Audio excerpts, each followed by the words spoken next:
말씀 제목은 동상이몽이라는 말씀의 제목을 가지고 함께 말씀 나누도록 하겠습니다. 오늘 말씀은 베드로의 첫 기적으로 알려져 있는 성전 미문에 못 걷게 된 일을 일으킨 사건입니다.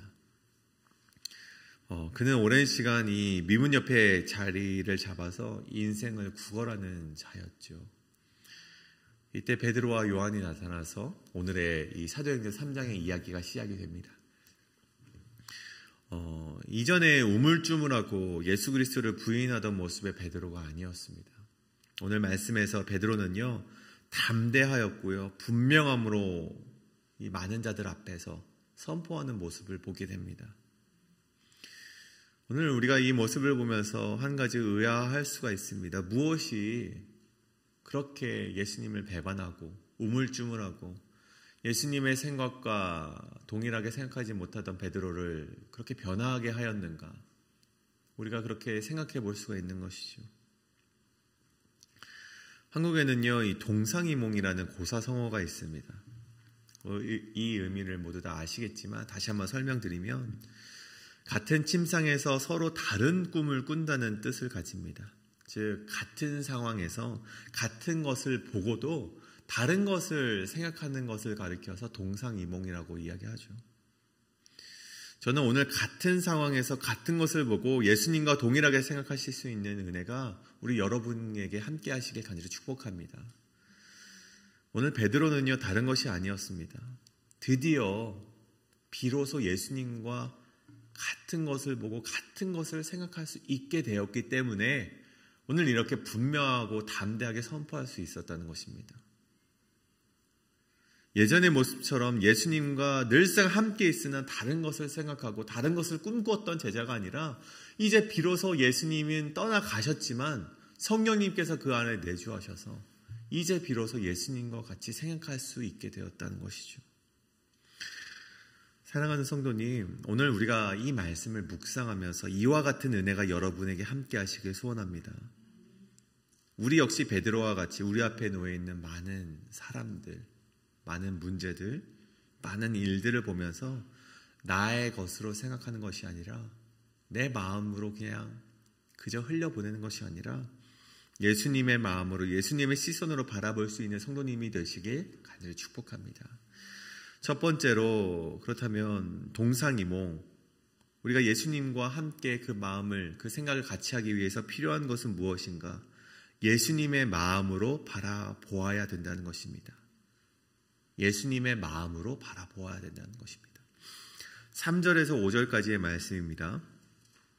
그가 베드로와 요한이 성전에 들어가려 함을 보고 구걸하거늘 베드로와 요한과 더불어 주목하여 이르되 우리를 보라 하니 그가 그들에게서 무엇을 얻을까 하여 바라보거늘. 이 3절과 5절의 이 짧은 구절 속에서 보다, 이 보다라는 단어가 4번이나 나옵니다. 3절에 이 나면서 걷지 못한 이가 베드로와 요한이 성전에 들어가는 것을 보았다. 또 4절에 베드로와 요한이 주목하였다. 그리고 그에게 우리를 보라 하였다. 또 마지막 5절에는요, 그 나면서 걷지 못한 이가 무엇을 얻을까 하여 바라보았다라고 합니다. 그런데 참 신기하게도요, 이 짧은 4구절 속 이 보다라는 단어가 모두 다 다른 단어가 사용이 되었더라고요. 3절에 보면서 이 나면서 걷지 못한 이가 베드로와 요한을 보았다라는 단어는요, 헬라어 이돈이라는 단어가 사용이 되었는데 영어로 하면 see, 그냥 seeing 이렇게 해가지고 C라는 단어가 사용이 되어 있는 것을 보게 됩니다. 이 C라는 단어를 굳이 구분을 하자면 뭐 see, look, watch 뭐 이렇게 보다라는 단어가 있는데 이 see라는 단어를 설명을 해보자면 어떤 목적을 가지고 보는 것이 아니라 마치 우리가 TV를 보면서 채널을 돌리지 않습니까? 채널을 돌리다가 우연찮게 내 눈에 들어와진 것, 그것을 보면서 see라고 합니다. 우리는 눈을 돌리다가 우연찮게 내 눈에 들어오게 된 것이죠. 나면서부터 걷지 못한 자가 두리번거리다가 이 베드로와 요한이 성전으로 들어가려는 것을 보게 된 거예요. 의도를 가지고 본 것이 아니라 우연찮게 보게 된 것이죠. 그것이 3절에 나와 있는 이 들어가려 함을 보았다 하는 그 보음입니다. 그다음에 4절에 나오는 보음은 무엇인가? 그가 구걸하는 소리를 듣고 주목하였다라고 합니다. 여기서 주목하다라는 단어 헬라어는요, 아테니사스라는 단어가 사용이 됩니다. 영어로 보면요, 이렇게 해석이 되어 있더라고요. Fastening his eyes. 그의 눈을 고정하다, 주목하다라는 단어로 이렇게 사용이 됩니다. 근데 이 단어가 동일하게 적혀 있는 단어가요, 사도행전 1장 10절에 있더라고요. 어떤 말씀이냐면, 예수님이 승천하시는 모습을 보고 예수가 그것을 주목하였다라는, 그 주목하다라는 단어가요, 바로 오늘 이 단어였습니다. 베드로와 요한이요, 그를 주목하였다는 것입니다. 이게 무슨 말인가 하면요, 그냥 바라본 것이 아닙니다. 그냥 보여졌기 때문에 누가 소리쳤지? 아, 저 사람이구나라고 그냥 본 것이 아니라 주목했다. 그가 지금 어떤 상태인지, 그가 지금 무엇이 필요한지, 그에게 지금 원하는 것이 무엇인지 궁휼한 마음으로 그를 바라보았다는 것입니다. 그리고 곧 이어서 베드로가 말합니다. 그에게 말하기를 우리를 보라. 이 앉아있는 자에게 말을 하는 것이죠. 브리옵선 에이스 헤마스, 영어로는요 루곤 어스, 우리를 보라. 또 CEO와는 다르죠. 우리를 목적이 있게 바라보라. 자, 당신 우리를 좀 바라보십시오. 우리가 지금 어떻습니까? 그렇게 바라보라고, 우리를 목적이 있게, 의지가 있이 바라보라고 하는 것입니다. 그리고 곧 이어서 이 5절에서는요, 이 앉아있는 자가 무엇을 얻을까 하여 바라보았다라고 합니다. 이 바라보았다는요, 에페이켄이라는 단어가 사용이 됩니다. 이 새벽에 굉장히 헬라어 자꾸 말씀드려서 죄송합니다. 근데 그냥 흘려보내시면 됩니다. 이 나면서 걷지 못하는 자는요, 무엇을 얻을까 바라보았다. 이 바라봄은요, 평소보다 뭐 좋은 걸 주려나? 그냥 집중하였다. 무엇을 더 나에게 주려느냐? 그런 눈으로 바라보았다라는 뜻이 됩니다. 오늘 이 3절부터 5절까지의 이 바라봄은요, 보다는요, 다른 의미의 시선이었음을 우리가 보게 됩니다. 그저 보여지기에 보았던 것, 또 보라고 하기에 보았던 것, 또 한 가지는 인간적인 욕심으로 보았던 것, 그런 바라봄도 있었지만, 또 한 가지 여기서는요, 베드로가 그를 보았던 그 눈, 그 시선 무엇입니까? 예수님의 눈을 가지고 보았던 것, 아테니사스, 그런 시선이 있었다는 것입니다. 그리스도인이라면 무슨 눈을 가지고 바라보아야 됩니까? 이 예수님의 눈을 가지고, 예수님의 마음을 가지고 바라보아야 된다는 것입니다. 그저 보여지기에 보는 것이 아니라, 그저 누가 보라고 하기에 보는 것이 아니라, 그저 어떤 나에게 이득이 있을까 보는 그런 봄이 아니라, 예수님의 마음을 가지고 저들을 바라보아야 된다는 것이죠. 많은 사람들이요, 이 걷지 못하는 자를 바라보고도 그냥 지나쳐서 미문으로 들어갑니다. 그저 그들에게 보여지는 그 앉은 자의 모습은요, 죄인의 모습이었고 병자의 모습이었고 이방인의 취급을 받아 마땅한 그런 모습이었습니다. 인간적인 욕심으로 바라보아도 그에게서 얻을 것은 단 하나도 없었습니다. 하지만 예수님의 눈으로 보면요, 예수님의 마음으로 보면요, 그렇지 않다는 것입니다. 그냥 지나칠 수가 없다는 것이죠. 그가 죄인이라면 예수님을 통해서 구원을 받아야 될 존재였고요. 병자였다면 치유를 받아야 될 그런 존재였고, 이방인이라면 복음 전파의 대상이었습니다. 그 역시 함께 미문으로 들어가야 될, 구원받아야 될 존재라는 것이 예수님의 마음으로 보면 보인다는 것입니다. 베드로는요, 오늘 이 눈을 가지고 혹 그냥 지나칠 수 있었던 이 앉아있는 자를 보았다는 것입니다. 근데 베드로 역시 처음부터 그런 눈을 가지게 된 것은 아니었죠. 요한복음 4장 35절에 보면 이런 말씀이 있습니다. 너희는 넉 달이 지나야 추수할 때가 이르겠다 하지 아니하느냐. 그러나 나는 너희에게 이르노니 너희 눈을 들어 밭을 보라. 희어져 추수하게 되었도다. 예수님이 제자를 향한 말씀이었죠. 앞으로 추수를 하려면 4달이나 걸린다라는 예수님의 말씀입니다. 이때 당시 이스라엘이 이 5월쯤에 추수를 합니다. 그러면은 우리 시기적으로 1월쯤 되는 것으로 예상해 볼 수 있겠죠. 근데 이때 예수님께서 추수할 때도 아닌데 제자들에게 말씀하는 것이 무엇입니까?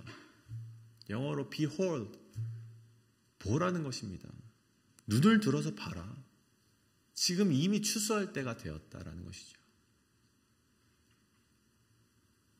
제자들이 예수님을 볼 때, 야, 예수님 진짜 이상하다. 야, 예수님 무슨 말을 하고 있는 것이냐. 지금 아직도 넉 달이나 남았는데. 이상하게 바라보았을 수도 있습니다. 왜요? 예수님의 마음으로 보지 못했기 때문입니다. 하지만 예수님의 말씀이 무엇입니까? 우리 주변을 보면 추수할 것들이 너무나도 많다는 것입니다. 바로 앞전의 말씀에 수가성 여인을 보면서 저들도, 저 여인도 추수를 해야 될 그런 불쌍한 사람이고, 이후에 가버나움의 병든 자를 보면서 또 갈릴리에 고통받고 있는 자들을 보면서 예수님께서 제자들에게 말하는 것이 제발 좀 봐라. 그 말씀을 오늘 요한복음 4장 35절에서 보지 못하는 제자들에게 하고 있는 말씀이라는 것이죠. 이제 베드로는요, 이때 제자의 모습이 아니었습니다. 그 안에 성령님께서 이젠 내주하게 되시고 이제는요, 예수님의 마음을 드디어 깨닫게 된 것이죠. 예수님이 계셨다면 저 나면서부터 걷지 못한 자에게 시선이 가 있었겠지. 그 마음을 품게 되었고요, 그에게 다가가서 그를 일으켰고 회복시켰다는 것입니다. 사랑하는 여러분, 우리가 이 땅을 살아가면서 눈이 있어도 보지 못하고 귀가 있어도 듣지 못하는 인생이라면 어찌 하나님의 사람이 될 수 있겠습니까? 우리가 하나님의 백성이라면요, 하나님 아버지가 관심하고 있는 곳에 우리가 집중해야죠. 하나님 아버지가 바라보고 있는 곳이라면 우리도 함께 주목해야죠. 하나님 아버지가 눈물을 흘리는 곳이라면 그곳을 우리가 눈물로 바라보게 되시길 간절히 소원합니다. 예수님께서 말씀하십니다. Behold, 바라보아라. 제발 좀 보아라. 그저 눈이 있다고 모든 것을 볼 수 있는 것은 아닙니다. 하나님의 시선은요, 우리가 관심 있게 주님을 바라볼 때 비로소 그 말씀 가운데로 갈 수 있음을 기억하셔야 됩니다. 시편 34편에 이런 말씀이 있습니다. 여호와의 눈은 의인을 향하시고 그의 귀는 그들의 부르짖음에 기울이시는도다. 마음이 상한 자를 가까이 하시고 진심으로 통회하는 자를 구원하시는도다. 사랑하는 여러분, 우리 먼저 하나님이 어디를 보고 계시는지를 집중하기를 간절히 소원합니다. 그리고 그 하나님과 시선을 맞추시고 생각을 맞추시고 걸음을 맞춰 나가시는 그 은혜가 여러분에게 함께 하시길 간절히 축복합니다. 둘째로 동상이몽, 예수님과 생각을 같게 하기 위해 우리에게 필요한 것은요, 기적을 통해 하나님을 바라보라는 것입니다. 기적을 통해 하나님을 바라보라. 이 못 걷게 된 이가 일어서자 그 주변 사람들이 놀라면서 어찌된 일인지 영문을 묻습니다. 12절과 13절의 말씀입니다. 베드로가 이것을 보고 백성에게 말하되 이스라엘 사람들아, 이 일을 왜 놀랍게 여기느냐? 우리 개인의 권능과 경건으로 이 사람을 걷게 한 것처럼 왜 우리를 주목하느냐? 아브라함과 이삭과 야곱의 하나님 곧 우리 조상의 하나님이 그의 종 예수를 영화롭게 하셨느니라. 아멘. 왜 우리를 주목하느냐? 이 말이요, 우리가 집중해야 될 말임을 우리가 꼭 기억하셔야 됩니다. 예수님께서 많은 기적을 베푸셨습니다. 기적의 사건을 베푸셨을 때요, 사람들이 주목했던 것은요, 예수님이었습니다. 단순히 기적을 베푼 사람이었죠. 그러니까 예수님의 그 기적에만 집중을 했습니다. 자신들의 필요를 해결해 주었던 예수님을요, 자신의 우두머리로 세우고자 했고요, 자신들의 왕으로 세우길 원했던 것이 사람들의 모습이었습니다. 그때 예수님께서 그들에게 뭐라고 말씀하십니까? 너희 회개해야 된다. 나를 바라보지 말고 내 뒤에 계신 하나님을 바라보아라. 예수님이 기적을 베푸신 뒤 사람들에게 해주셨던 말씀이 그거였습니다. 회개하라, 복음을 믿고 하나님 나라를 너희 마음에 품어라. 근데 오늘 베드로를 보십시오. 그가 기적을 베푸니 사람들이 누구에게 집중을 합니까? 솔로몬 행각에서 이들이 집중했던 것은 베드로였습니다. 그래서 베드로가 말을 합니다. 왜 우리 개인과 권능과 경건으로 이 사람을 걷게 한 것처럼, 왜 내가 이 사람에게 기적을 베푼 것처럼 왜 나를 주목하느냐. 예수님과 동일한 말을 베드로가 하는 것이죠. 베드로는요, 이때 예수님의 마음을 온전하게 이해했을 것 같습니다. 저는 그렇게 생각을 합니다. 그리고 그 예수님의 마음을 가지고 사람들에게 담대하게 두 가지를 선포하는데요. 하나는 13절의 말씀입니다. 아브라함과 이삭과 야곱의 하나님, 곧 우리 조상의 하나님이 그의 종 예수를 영화롭게 하셨느니라. 나를 보지 말고 예수님을 봐라. 또 두 번째로 무슨 말씀을 합니까? 19절에 너희가 회개하고 돌이켜 너희 죄 없이 함을 받으라. 회개하라는 것입니다. 오늘 베드로 역시요, 예수님과 동일한 말을 하고 있습니다. 나를 보지 말고 이 기적을 베푸신 예수 그리스도 하나님을 바라보아라. 그리고 너희가 회개하고 돌이켜서 죄사함을 받으라는 것입니다. 그렇게 된다면 새롭게 되는 날이 주 앞으로부터 너희에게 이를 것이다. 아멘. 그렇게 베드로가 담대하게 선포하고 있음을 보게 됩니다. 고린도후서 5장 17절의 말씀이죠. 그런즉 누구든지 그리스도 안에 있으면 새로운 피조물이라. 이전 것은 지나갔으니 보라 새 것이 되었도다. 우리 안에 성령님이 계신다면요, 베드로와 같이 이전에 예수님이 늘상 함께 계시나 여전히 변화하지 못했던 베드로였지만 성령님께서 우리 안에 내주하신다면요, 비로소 예수님의 마음을 알게 되고 예수님과 동일한 곳에 시선을 맞출 수 있다는 것입니다. 그리고 날마다 새롭게 되는 은혜가 이 베드로에게 있었듯이 여러분에게도 함께 하시길 간절히 축복합니다. 그것이 오늘 바로 이 걷지 못하는 이를 통해서 보여진 새롭게 되는 날이었습니다. 이 걷지 못하는 이가요, 그렇게 은혜를 입습니다. 일어나서 미문으로 들어가기도 하고 걷기도 하고 뛰기도 하며, 중요한 것은요, 하나님을 찬송하였다고 합니다. 이 하나님을 찬송하는 것이 그냥 그저 기록된 것이 아니라 많은 사람들이 그 하나님을 찬송함을 보았다고 하죠. 저는 그가 회복될 수 있었던 이유가 여기 있음을 확신합니다. 무엇입니까? 그는 나음을 얻고요, 베드로와 요한에게 찬송하지 않습니다.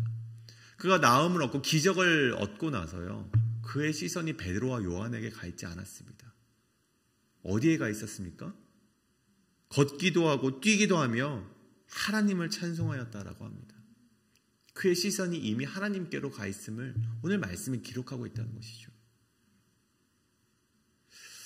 사도행전 14장에 보면요, 이 바울의 첫 번째 기적의 사건이 나오게 됩니다. 오늘 말씀은 베드로의 첫 번째 기적 사건이라면 사도행전 14장에 보면요, 바울의 첫 번째 기적의 사건이 나옵니다. 참 신기하게도 같은 맥락의 기적의 사건이 일어나요.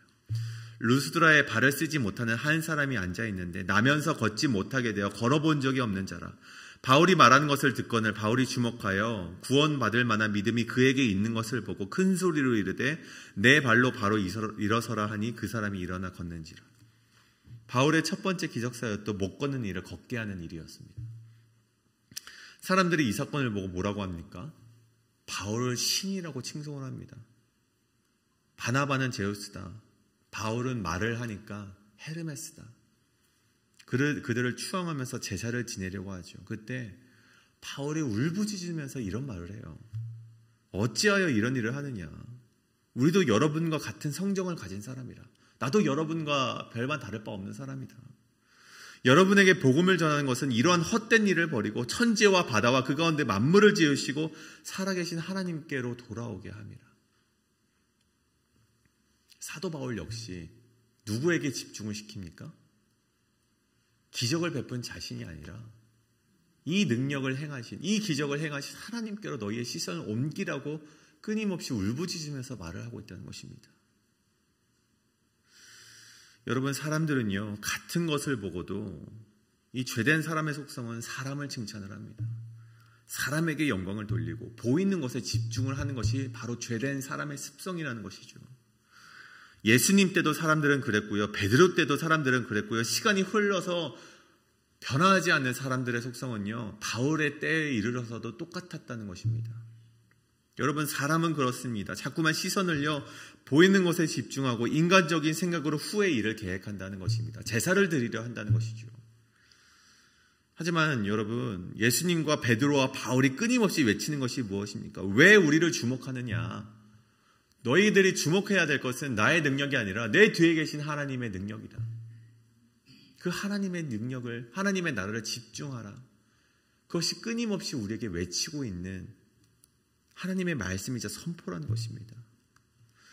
여러분, 우리의 삶에 때때로는요, 하나님께서 부어주시는 은혜와 제사함과 기적이 주어지곤 합니다. 그때 우리의 입에서 운이 좋았다, 누가 날 도와줬다, 내가 노력해서 되었다라는 말이 일어나지 않기를 원합니다. 이 모든 것은요, 혹 내 인생에 정말 예상치 못한 은혜가 주어졌을 때, 혹 내가 열심히 이룩하여서 어떤 자격증이나 어떤 것을 이룩하거나 어떠한 일들을 우리가 맞이하게 되었을 때, 그때마저도 우리는 하나님께서 그것을 주셨다는 것을 우리의 입으로 선포하실 수 있는 은혜가 있기를 간절히 소원합니다. 그렇게 하나님께 영광을 돌릴 때 여러분에게 주어진 작은 은혜를 넘어서는 새롭게 되는 나라의 영광이 여러분에게 주어질 것입니다. 우리가 오늘 그러한 마음으로 함께 기도하길 원합니다. 여러분, 우리는 같은 것을 보고도 다른 것을 생각하는 죄인입니다. 우리는 이것을 먼저 깨달아야 됩니다. 하지만 사도행전의 이야기는 무엇입니까? 우리 성령님께서 우리 마음에 내주하신다면 우리 인생은 달라진다는 것입니다. 우리의 시선이 달라지고 우리 마음이 비로소 하나님을 볼 수 있게 된다는 것입니다. 그때 같은 것을 보고도 예수 그리스도의 마음으로 바라보게 되고, 같은 것을 보고도 하나님의 시선으로 우리가 향할 수 있게 된다는 것입니다. 오늘 우리가 함께 기도하길 원합니다. 하나님, 내가 그러한 시선을 갖길 원합니다. 하나님, 그런 예수 그리스도의 마음으로 하나님을 바라보길 원합니다. 하나님 아버지, 그렇게 되기 위하여서 성령님께서 내 마음속에 내주하여 주시옵소서라고 기도하시는 오늘 이 새벽 기도의 시간이 되시길 간절히 소원합니다. 우리 함께 기도하실 때 통성으로 함께 기도하며 나아가시겠습니다.